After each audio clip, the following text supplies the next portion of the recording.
Now, you probably noticed I don't feel about that war the way we were told we were supposed to feel about that war, the way we were ordered and instructed by the United States government to feel about that war. You see, I'll tell you, my mind doesn't work that way. I got this real moron thing I do. It's called thinking. And I'm not a very good American because I like to form my own opinions. I don't just roll over when I'm told to. Sad to say, most Americans just roll over on command. Not me. I have certain rules I live by. My first rule, I don't believe anything the government tells me. Nothing. Zero. Nope.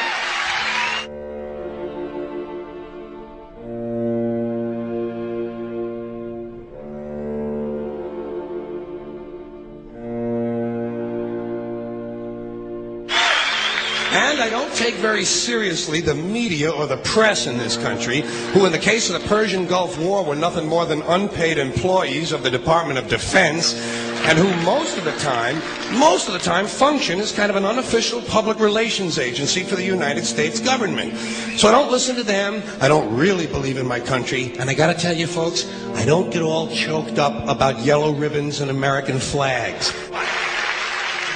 Now, to balance the scale, I'd like to talk about some things that bring us together. Things that point out our similarities instead of our differences. Because that's all you ever hear about in this country is our differences. That's all the media and the politicians are ever talking about, the things that separate us, things that make us different from one another. That's the way the ruling class operates in any society. They try to divide the rest of the people. They keep the lower and the middle classes fighting with each other so that they, the rich, can run off with all the fucking money. Fairly simple thing, happens to work.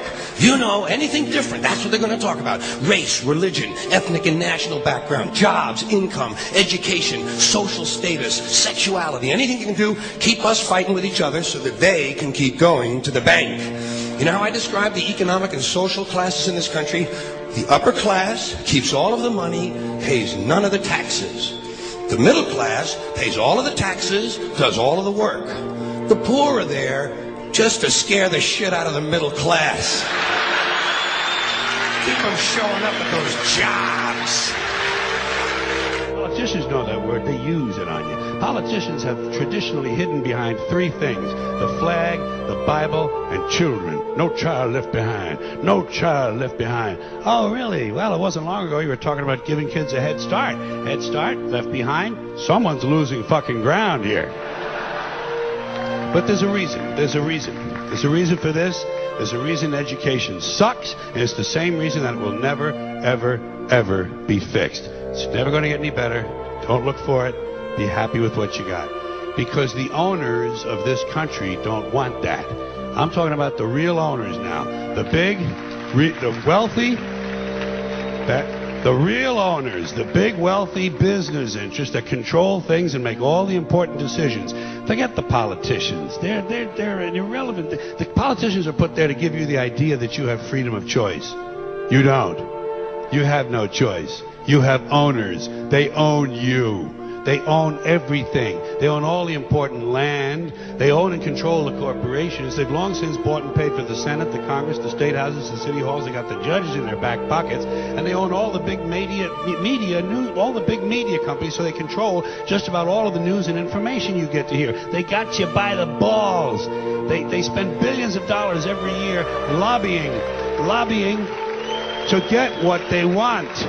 Well, we know what they want. They want more for themselves and less for everybody else. But I'll tell you what they don't want. They don't want a population of citizens capable of critical thinking. They don't want well-informed, well-educated people capable of critical thinking. They're not interested in that. That doesn't help them. That's against their interest. That's right. You know something? They don't want people who are smart enough to sit around the kitchen table and figure out how badly they're getting fucked by a system that threw them overboard 30 fucking years ago. They don't want that. You know what they want? They want obedient workers.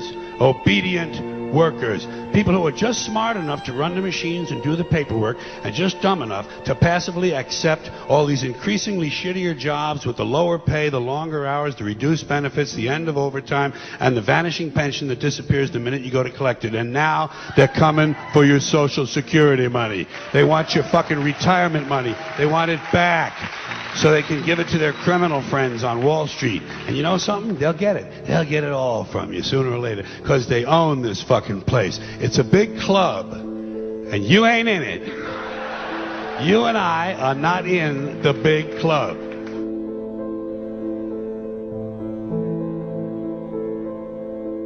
The greatest form of control is where you think you're free when you're being fundamentally manipulated and dictated to. One form of dictatorship is being in a prison cell and you can see the bars and touch them. The other one is sitting in a prison cell but you can't see the bar, you think you're free. What the human race is suffering from is mass hypnosis.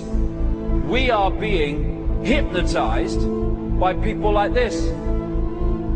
Newsreaders, politicians, teachers, lecturers. We are in a country and in a world that is being run by unbelievably sick people. The chasm between what we're told is going on and what is really going on is absolutely enormous. The greatest hypnotist on planet Earth is a oblong box in the corner of the room. It is constantly telling us what to believe is real.